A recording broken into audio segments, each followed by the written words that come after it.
오늘 말씀을 통해서 여러분이 살아갈 힘과 용기, 그 은혜가 여러분 가운데 가득하시기를 축복합니다.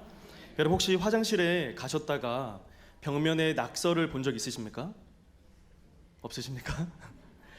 벽에 화장실에 보면 볼일을 볼 때 앞에 낙서들이 많이 나와 있습니다. 어느 휴게소 화장실에 어떤 한 아이가 이렇게 낙서를 했습니다. 벽에다가 신은 죽었다. 짝대기 긋고 니체. 그런데 한 번은 이 교회를 다니는 친구가 아이가 화장실에 볼일을 보러 갔다가 신은 죽었다 니체 이 글을 보고 굉장히 화가 났습니다. 그래서 그 밑에다가 댓글을 달았습니다. 니체야, 네가 죽었다. 짝대기 긋고 하나님. 여러분 웃긴 이야기입니다. 집에 가서 생각하지 마시고 지금 웃으셔야 돼요. 그런데 화장실 관리인이 화장실을 청소하러 갔다가 아니 글쎄 이렇게 낙서가 여러 번 써져 있는 겁니다. 그래서 관리인이 화가 나서 그 글 밑에 또 적었습니다. 낙서한 놈들 니네 둘 다 죽었다. 짝대기 긋고 관리인. 여러분 웃긴 얘기입니다. 네, 저는 오늘 이사야서 41장에서 8절까지의 말씀을 가지고 우리를 붙드시는 손이라는 제목을 가지고 하나님의 말씀을 나누겠습니다. 여러분 혹시 바둑을 둔 적 있으십니까? 그러면 좋아하십니까? 저는 바둑을 그렇게 좋아하진 않지만 제 평생에 잊지 못할 한 바둑 경기가 있습니다. 그것은 여러분도 잘 아시다시피 2016년도에 있었던 바둑 천재 이세돌 구단과 구글 인공지능 AI 알파고와의 대결이었습니다. 이 대결이 있기 전까지는 이세돌 구단이 이렇게 자신 있게 이야기했습니다. 4대 1이나 5대 0으로 내가 이길 것이다. 그런데 경기가 어떻게 되었죠? 쉽지 않았습니다. 왜냐하면 이세돌 구단이 3번의 경기를 연이어서 패배하였습니다. 그러자 이세돌 구단은 이후 철저한 복귀를 시작합니다. 여러분 복귀가 무엇인지 혹시 아십니까? 바로 복귀란 바둑 기사가 상대편과 겨루면서 이 바둑 경기에 한 수 한 수 두었던 것을 다시 되돌아보며 복귀해 보는 것으로 그 경기를 다시 기억하여서 내가 무엇을 실수했는지, 내가 무엇을 놓쳤었는지 그것을 일일이 확인하는 작업입니다. 여러분 치열했던 이 바둑 프로 선수가 경기를 마치고 난 다음에 그 오랜 경기의 한 수 한 수를 다 기억하여 복귀한다는 것을 듣고 저는 굉장히 놀랐습니다. 그래서 어느 전문가가 바둑 프로 기사는 한 수를 둘 때에 1000가지를 미리 내다보고 한 수를 둔다고 합니다. 그런데 구글 전문가는 이 알파고가 한 수를 둘 때 10만 가지를 앞을 내다보고 그 한 수를 둔다고 하더라고요. 그렇다면 그 바둑 기사가 두는 그 한 수에는 1000가지의 의미와 1000가지의 그 뜻과 1000가지의 고민이 담겨져 있습니다. 그러니까 어찌 한 수를 둘 때 의미 없는 한 수를 둘 수 있겠으며 어찌 불필요한 한 수를 둘 수 있겠습니까? 그런데 여러분 우리도 마찬가지입니다. 인간도 바둑을 둘 때 1000가지를 앞을 내다보고 바둑을 두고 심지어 기계도 한 수를 둘 때 10만 가지의 미래를 내다보고 한 수를 둔다면 과연 이 세상을 무에서 유로 창조하신 하나님께서 아니 여전히 우주 만물을 통치하고 다스리고 계신 하나님께서 자신을 사랑하는 그 백성과 우리의 인생을 인도하실 때에 과연 몇 가지의 미래를 내다보고 우리의 삶을 인도하실까요? 하나님의 그 한 수에 과연 실수가 있을 수 있겠습니까? 하나님이 우리를 어딘가로 인도하실 때 그 한 수에 의미 없는 인도하심이 있을 수 있을까요? 여러분 하나님께 결코 악수란 있을 수 없습니다. 비록 인간의 제한적인 시각으로 보게 되면 도무지 이해할 수 없는 상황과 또 어려움을 겪을 수는 있습니다. 그렇게 앞이 캄캄하고 길이 보이지 않더라도 하나님의 그 한 수 한 수의 놀라운 계획과 뜻을 담아 우리의 인생을 인도하고 계심을 믿는 여러분 인생 되시기를 진심으로 축복합니다. 그래서 잠언 3장 5절에서 6절 말씀은 이렇게 기록되고 있습니다. 함께 읽겠습니다. 시작. 너는 마음을 다하여 여호와를 신뢰하고 내 명철을 의지하지 말라. 너는 범사의 그를 인정하라. 그리하면 내 길을 지도하시리라. 아멘. 너는 마음을 다하여 여호와를 신뢰하라. 그리고 또 이야기합니다. 내 명철을 절대로 의지하지 말라. 우리는 범사에 하나님의 한 수를 신뢰하고 의지함으로 인생을 살아가야 두려움과 맞설 수 있고 어렵고 캄캄한 인생 가운데 승리하는 인생을 살아갈 수 있습니다. 그런 마음 담아 옆 사람에게 인사하면 좋겠습니다. 하나님을 절대적으로 신뢰합시다. 아멘. 그러면 우리가 어떻게 하나님을 절대적으로 신뢰하고 또 오늘 말씀을 통해서 어떻게 하나님의 약속을 붙들고 살아갈 수 있을지 살펴보려고 합니다. 저는 오늘 말씀의 제목을 하나님이 우리를 붙드시는 손이라고 정했습니다. 그런데 반대로 오늘 제가 두려움에 대해서 아주 장황하게 좀 두려움에 대해서 더 많이 설명을 하려고 합니다. 여러분, 성경은 유독 두려움에 대한 말씀을 굉장히 많이 하고 있습니다. 통계적으로 제가 찾아보니까 제일 많은 말씀이 무엇이냐면요, 두려워하지 말라입니다. 그런데 좀 의아했어요. 무슨 말이냐면 너희는 나를 사랑하라, 예배하라, 경외하라, 이런 메시지들이 더 많을 것 같은데 오히려 반대였습니다. 자세히 살펴보다 보니 두려워하지 말라는 메시지가요, 수도 없이 많았습니다. 그러니까 인간이란 존재는 이 두려움이라는 것을 애당초에 많이 가지고, 아니 두려움과 하나 되어 살아갈 수밖에 없는 존재가 우리 인간입니다. 왜일까요? 근본적인 두려움의 원인을 찾아볼 텐데요, 창세기 2장과 3장 말씀에 보면 여기서 인간의 그 본질적인 두려움의 비극이 나타납니다. 만약에 창세기 2장과 3장 말씀을 날씨로 비유한다면 2장 말씀은요, 맑음입니다. 3장은 먹구름입니다. 2장은 뭐라고요? 맑음이고요, 3장은 먹구름입니다. 그러니까 날씨가 구름 한 점 없이 햇빛이 쨍쨍하고 그렇게 맑다가 급작스럽게 창세기 3장에 들어와서 반전되고 있습니다. 하나님의 창조 사역에 보면 어떻게 보면 3장에서 핵폭탄 같은 다 된 밥에 재를 뿌리는 사건이 등장하는데, 그것이 바로 아담과 하와가 하나님의 명령을 무시하면서 선악과를 먹어버렸습니다. 그리고 이후에 어떻게 되죠? 에덴 동산에서 쫓겨나게 됩니다. 이때 점진적으로 가중되는 인간의 두려움이, 그 실마리가 드러나는데요, 창세기 3장 말씀을 살펴보겠습니다. 8절과 9절, 10절 말씀입니다. 먼저 8절부터 읽겠습니다. 시작. 동산에 거니시는 여호와 하나님의 소리를 듣고 아담과 그의 아내가 여호와 하나님의 낯을 피하여 동산 나무에 숨은지라. 여호와 하나님이 아담을 부르시며 그에게 이르시되 내가 어디 있느냐. 하나님의 소리를 듣고 내가 벗었으므로 두려워하여 숨었나이다. 여러분, 여기서 포인트들이 등장합니다. 8절에는 숨은지라, 9절에는 내가 어디 있느냐 질문하셨는데 또다시 10절 말씀 가운데 벗었으므로 두려워하여서 숨었다라고 반복해서 이야기해주고 있습니다. 여러분, 저는 어릴 적에 이 말씀을 읽고 아담과 하와가 벗었으므로 창피해서 숨었나 보다라고 단순하게 생각했습니다. 그런데 깊게 공부를 하다 보니 그게 아니었습니다. 하나님의 명령을 어기고 떠난, 그리고 하나님과 분리된 인간의 죄악된 모습이며 죄악된 모습의 그 현 상태입니다. 하나님을 보는 것조차 두려웠던 상황입니다. 그래서 한 심리학자는 이렇게 표현을 하더라고요. 아담은 대인기피증의 증상을 나타냈다. 에덴 동산에서 쫓겨나고 하나님으로부터 분리된 그 충격이 얼마나 컸는지 곧 죽을 것 같은 공황장애, 극심한 공포, 두려움에 시달렸을 것이다 라고 이렇게 표현을 하고 있더라고요. 굉장히 공감이 됐습니다. 여러분, 이게 우리의 모습이 아닌가 생각하게 되었습니다. 우리가 삶을 사면서 왜 앞이 두렵고 걱정과 염려 가운데 살아갈까요? 그것은 하나님과 분리되었고 하나님을 떠난 인간이기 때문에 그렇습니다. 하나님을 떠난 인간은 결코 행복하지 못합니다. 그래서 하나님과 분리된 아담은 그때부터 거친 인생을 자신의 힘으로 살아가야 했습니다. 모든 것이 새로웠고 모든 것이 두려웠고 그냥 사는 것 자체가 광야였습니다. 그런데 이게 무슨 차이입니까? 바로 하나님과 함께 할 때와 하나님과 함께 하지 않을 때와의 차이입니다.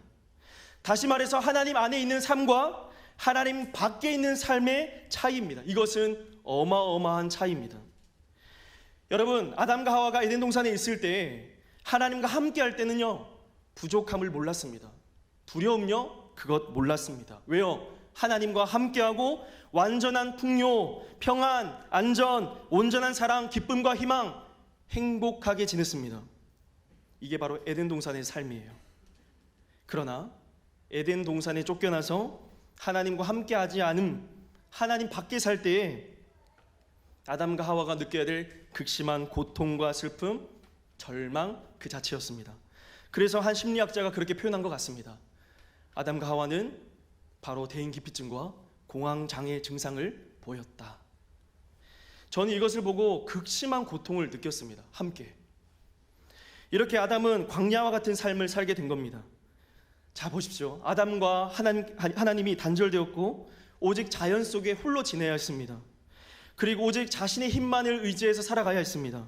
쉴 수도 없었고 땀을 흘려야 됐으며, 그런데 땅도 거부했고 모든 땅의 것이 자신을 거부했습니다. 이게 하나님을 떠난 인간의 한계성입니다. 마찬가지입니다. 하나님을 떠난 우리도 하나님 안에 있지 않으면, 하나님과 함께 동행하지 않으면 두려움을 가질 수밖에 없는 존재입니다. 그렇다면 바로 우리의 인간의 근본적인 해결책은 무엇일까요? 하나님을 외면하고 하나님을 떠난 우리가 다시 하나님께로 온전히 돌아가는 것입니다. 여러분, 혹시나 지금 이 자리에 교회 안에 있다고 해서 하나님 안에 있다고 생각하십니까? 여러분, 우리는 착각하지 말아야 됩니다. 지금 몸이 어디 있느냐, 그것을 묻는 것이 아닙니다. 우리는 마음을 숨기고 숨은 의도와 죄악을 숨기지 않고 진정 우리의 마음과 생각, 우리의 삶을 하나님께 드리지 않고 있다면 우리는 하나님 안에 있지 않은 것입니다. 여기서 아담이 몸을 숨겼다라는 것은 즉 마음을 숨겼다라는 것입니다. 지금 몸을 물어본 것이 아니라 바로 내 마음이 어딨냐라고 질문한 것과 동일한 것입니다. 하나님을 떠난 인간은 본래 하나님께 돌아가야 됐음에도 불구하고 다른 것들을 하나님으로 삼고 우상 삼고 하나님이라 착각하고 그렇게 다른 주인을 삼고 살아갑니다. 하나님께서 만약 내가 어디 있느냐 질문하셨을 때, 주님, 제가 여기 있습니다. 제가 범죄하여 숨었습니다. 용서하여 주시옵소서. 몸을 숨기는 것이 아니라 마음을 하나님께 엎드림으로 나아갔다면 어떻게 되었을까요? 그러나 정작 우리도 오늘날 생명의 근원 되신 하나님께 마음을 전적으로 드리지 않습니다. 삶을 드리지 않습니다. 하나님을 주인으로 입술로 고백은 하지만 인정하지 않습니다. 여전히 내 삶의 주인이 내가 되어 살아갑니다. 그렇다면 우리도 아담과 하와 별반 다르지 않습니다. 인간의 두려움 앞에 우리가 내어놓아야 할 대안은 내 힘과 지혜와 능력과 물질과 명예와 수많은 것을 더 의지하고 준비하고 미래를 대비하며 사는 것이 아니라 하나님과 어떻게 하면 더 동행할 수 있을까? 하나님과 동행하는 삶을 준비하고 끊임없이 대비하며 하나님만이 내 삶의 유일한 주인임을 인정하고 신뢰하고 살아가야 되는 것입니다. 사랑하는 여러분, 저는 우리의 인생을, 살아가는 인생을 이렇게 표현하고 싶습니다. 우리 인생은 등산이 아니라 광야와 같습니다. 다시 말하겠습니다. 우리의 인생은 등산이 아니라 사막의 길을 걷고 있는 여정 가운데 있습니다. 무슨 말이냐면요, 성경이 말하는 것은 높이 오르는 등산을 말하는 것이 아니라 사막을 지나가는 것이 우리 인생이라고 말해주고 있습니다. 그런데 오늘날 사람들이 끊임없이 오해합니다. 왜 나는 남들보다 더 많이 가지지 못할까? 나는 남들보다 더 빨리, 더 높이, 더 멀리 높이 올라가지 못하는가? 여러분, 이것 때문에 우리가 시험 듭니다. 다른 사람들은 다 가지고 있고 저기에 살고 저렇게 사는데 이렇게 열등감을 느끼고 다른 사람보다 더 빨리 더 높이 올라가서 그 자리에 앉아서 남들을 내려다보기를 원하는 것이 우리의 심리입니다. 더 높이 올라 내가 다 알고 있어야 된다는 그런 우월감과 교만함에 빠져 살기를 원하는 겁니다. 여러분, 두려워서 그렇습니다. 내 안에 하나님이 없어서 그렇습니다.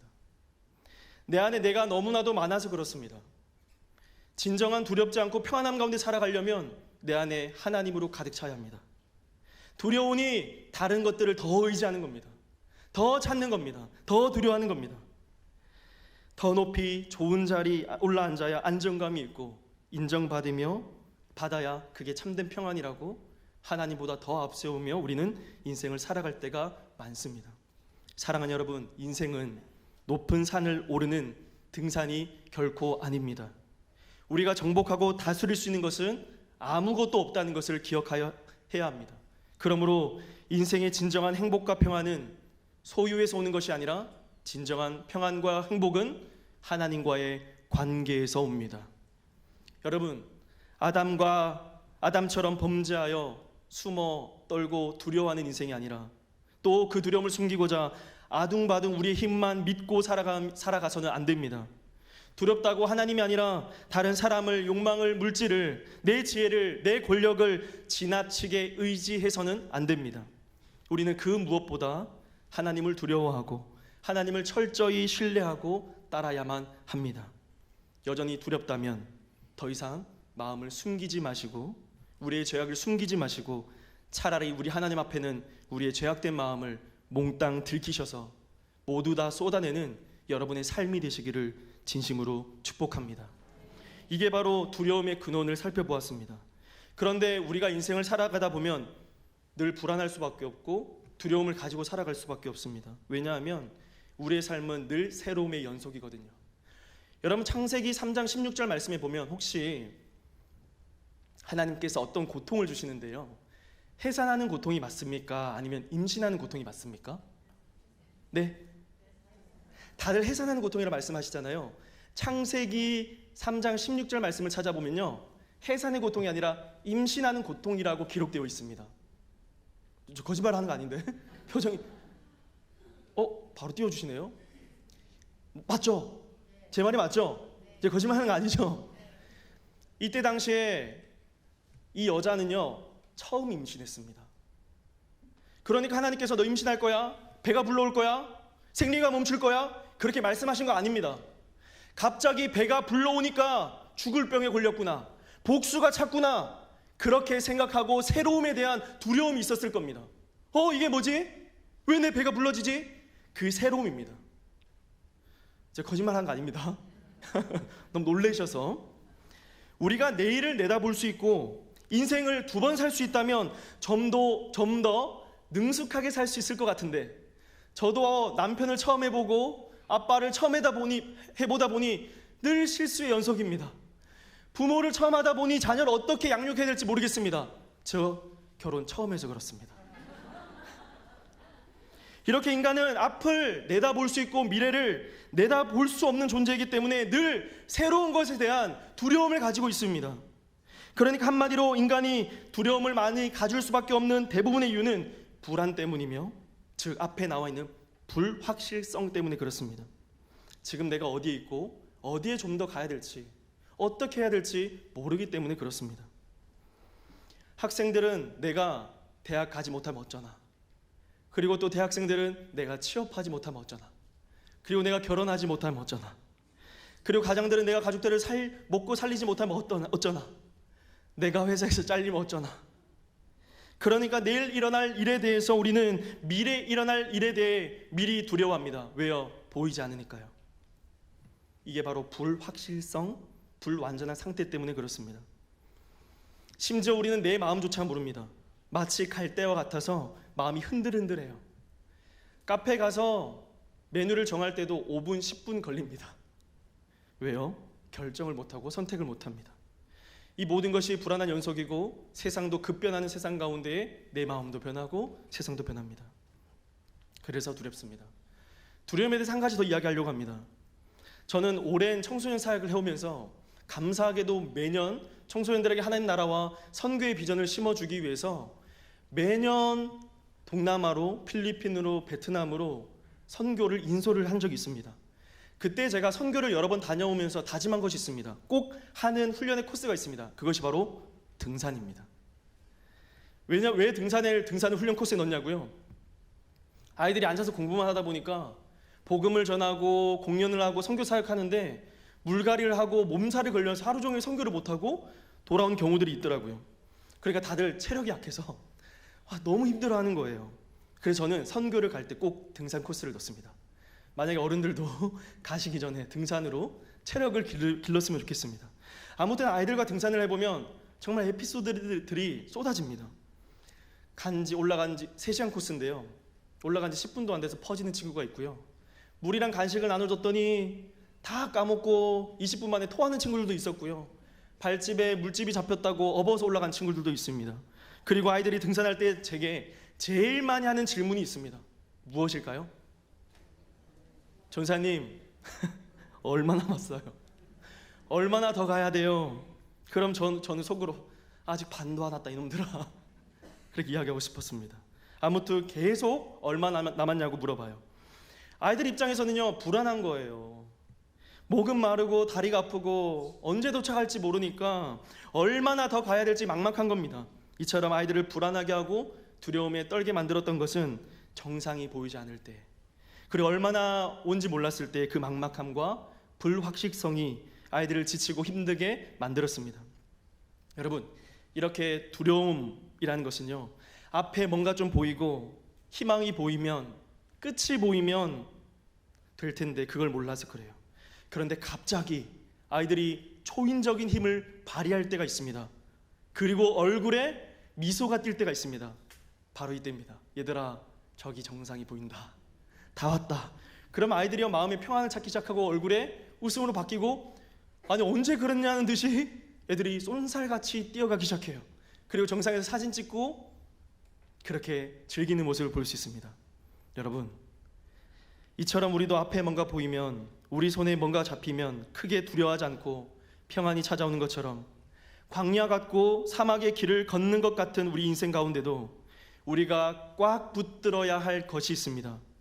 이스라엘 백성들이 광야의 사막을 통과하면서 가나안에 들어갈 때도, 우리가 광야의 길을 걷고 사막과 광야의 같은 인생을 살아갈 때에도 이 사막에서 유일하게 필요한 것은 명예도 권세도 황금도 권력도 아니었습니다. 오로지 광야의 길, 사막길 가운데 제일 필요했던 것은 오직 생수였습니다. 사랑하는 여러분, 그러므로 우리는 착각하지 말아야 합니다. 인생은 등산이 아닙니다. 높이 오르고 많은 것을 가지는 것이 아니라 광야의 길, 사막의 길을 걷고 있는 것입니다. 그렇다면 우리 인생 가운데 필요한 것은 우리를 인도하고 우리를 보호하며 그 그늘에 되어주시는 여호와의 힘과 권능의 오른 손인 줄로 믿습니다. 그렇다면 생수의 근원 되시는, 생명의 근원 되시는 예수님과 우리는 그 광야의 인생길을 주님의 손 잡고 함께 걸어가야 합니다. 출애굽기 16장 3절 말씀에 보면 이스라엘 백성들이 그랬습니다. 출애굽을 해서 광야로 나온 백성들이 애굽의 고기 가마를 떠올리면서 차라리 그쪽으로 돌아가거나 그쪽에 있을 때가 좋았다라고 불평하는 경우를 보면 알 수 있습니다. 여러분, 왜 그럴까요? 정말 고기 가마 그것이 더 좋아서 그랬을까요? 아니면 진짜 애굽에서의 노예 생활이 더 훨씬 좋았기 때문에 그랬을까요? 절대 아닙니다. 자기네들이 볼 때의 고기 가마는요, 눈에 보이는 확실한 거였습니다. 그런데 앞으로 내가 가야 될 미래는, 광야길은 그 길이 미래가 보이지 않는 불확실성 가운데 있었기 때문입니다. 만약에 애굽이 좋은 곳이었다면 모세를 따라 선뜻 나오지 않았을 겁니다. 사실은요, 굉장히 불편하고 불안한 장소였음에도 불구하고 그쪽 기억은 확실했기 때문입니다. 한번 확인해 보겠습니다. 출애굽기 16장 3절 말씀입니다. 함께 읽겠습니다. 시작.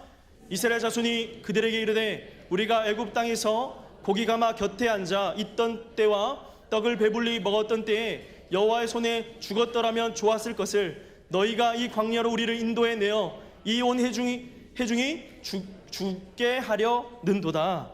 아멘. 여러분, 애굽의 고기 가마는 힘들었지만 확실한 것이었고 가야 될 길은요, 새로운 불확실성의 길이었습니다. 여러분, 오늘 우리도 눈에 보이는 것에 주인 삼고 눈에 보이는 것에 더 집착하게 살아가는 것이 우리 인간의 속성입니다. 그 두려움 가운데 하나님을 찾아야 하지만 그 두려움 가운데에 다른 것으로 우리의 안식을, 안정감을 찾고 누리고 있는 것이 우리의 삶입니다. 여러분, 오늘 우리가 살아가는 이 시대 속에 보이는 것을 쫓아 살아가는 것이 아니라 보이지 않는 하나님, 그러나 영원한 약속인 말씀을 붙들고 살아가야 합니다. 그게 우리에게 있어서는 명확하게 확실한 언약이며 확실한 것인 줄로 믿습니다. 그래서 오늘 본문 말씀은 분명히 확실하게 말해주고 있는 겁니다. 너희는 과거를 바라보는 것도 아니고 지금 현재 불안한 상태의 상황을 바라보는 것도 아니라 너희가 지금 누구와 함께 걷고 있고 누가 너희 인생을 인도하고 있는지 보라라고 이사야서 41장에 반복해서 말씀하고 있는 것입니다. 사랑하는 여러분, 우리가 인생을 살면서 제일 중요한 것은 어떠한 환경과 상황에 길을 걷고 있느냐가 아니라 더 중요한 것은 우주 만물을 다스리고 인생의 한 수 한 수를 놓고 인도하시는 하나님과 함께 걷고 있느냐, 이것을 발견하는 것이 제일 중요한 것입니다. 존 칼빈이 이런 말을 남겼습니다. 사람이 스스로 볼 때는 항상 불안하고 불편하여 자기 자신을 잘 모르는 존재로 남아있을 수밖에 없다. 이렇게 우리는 스스로 불안합니다. 그리고 항상 흔들립니다. 그러나 우리가 언제 불안하지 않게 되냐면요, 항상 우리를 인도하시는 하나님을 발견할 때 우리는 두려워하지 않을 수 있습니다. 우리 인생길 가운데 하나님께서 구름 기둥과 불 기둥으로 인도하시기 때문에, 그늘을 되어 주시기 때문에, 먹여주시고 입혀주시기 때문에 우리는 두려워하지 않을 수 있습니다. 여러분, 이스라엘 백성 가운데는 집으로 언제 돌아갈지 몰랐습니다. 마찬가지로 어디를 얼만큼 가야 될지 몰랐습니다. 한 치 앞을 내다볼 수 없었습니다. 이스라엘 백성들도 내 자손이 여기서 살아도 되는지, 과연 내 자손들이, 내 자녀들이 여기서 먹고 살 것은 있을지, 괜히 나쁜 왕을 만나서 고생하면 어쩌나 염려와 불안의 연속이었습니다. 그렇게 이스라엘 백성들도 똑같았습니다. 그런데 그때에 스스로의 모습을 바라보지 말고, 환경을 바라보지 말고, 너희들은 이사야서 40장 이후에서부터 말씀하십니다. 너희는 스스로 모습을 바라보지 말고 다른 것을 의지하고 우상 삼지 말고 나 여호와를 바라보라 말씀하십니다. 이어 오늘 본문 말씀 8절과 9절 말씀에 또 말씀하십니다. 8절과 9절 말씀 함께 읽겠습니다. 시작. 그러나 나의 종 너 이스라엘아, 내가 택한 야곱아, 나의 벗 아브라함의 자손아, 내가 땅끝에서부터 너를 붙들며 땅 모퉁이에서부터 너를 부르고 내게 이르기를 너는 나의 종이라 내가 너를 택하고 싫어하여 버리지 아니하였다 하였노라. 아멘. 여러분, 지금 우리의 삶을 인도하시는 이가 누구신지 우리는 발견하고 또 발견해야 합니다. 우리 인생의 한 수 한 수 인도하시는, 지금 함께 걷고 있는 하나님을 발견해야 합니다. 여러분, 이런 찬양이 있습니다. 혹시 왜 슬퍼하느냐 찬양 아십니까? 이런 가사가 있습니다. 왜 슬퍼하느냐, 왜 걱정하느냐, 무얼 두려워하느냐, 아무 염려 말아라. 큰 어려움에도 큰 아픔이 있어도 이젠 걱정하지 마. 내가 널 붙들어 주리. 내가 너와 항상 함께하리라. 내가 너를 지키라. 실망치 말고 나를 보아라. 나는 너의 하나님이라. 아멘. 여러분, 우리는 어차피 불안할 수밖에 없고 두려움 가운데 살아갈 수밖에 없는 존재이며 어차피 두려움 가운데 살아갑니다. 우리에게 99%의 믿음을 이야기할 수는 없지만 99%의 의심 가운데 신락 같은 1%의 믿음을 가지고 살아갈지도 모릅니다. 아니, 사실은요, 우리에게는 겨자씨만한 믿음조차도 없습니다. 1%의 믿음조차 없어서 주님의 손을 놓을 수밖에 없는 존재가 우리입니다. 그러나 우리 주님은, 우리가 주님의 손을 놓을지라도 하나님은 의로운 오른손으로 우리를 붙들고 계십니다. 이사야서 42장 6절 말씀입니다. 함께 읽겠습니다. 시작. 나 여호와가 내가 내 손을 잡아 너를 보호하여 너를 세워 백성의 언약과 이방의 빛이 되게 하리니. 아멘. 또 시편 118편 6절 말씀, 16절 말씀에 이렇게 기록합니다. 함께 읽겠습니다. 시작. 여호와의 오른손이 높이 들렸으며 여호와의 오른손이 권능을 베푸시는도다. 아멘. 여러분, 기억하셔야 합니다. 하나님이 우리의 손을 붙들고 계십니다. 하나님의 손은 창조의 손입니다. 권능의 손입니다. 불가능을 가능하게 하는 손입니다. 약한 것을 가능하게 하는 손입니다. 그러므로 우리도 하나님이 붙잡은 그 손을 붙잡고 살아가야 될 줄로 믿습니다. 오늘 본문 이사야서 41장 10절 말씀을 읽고 말씀을 마무리하겠습니다. 10절 말씀입니다. 함께 읽겠습니다. 시작.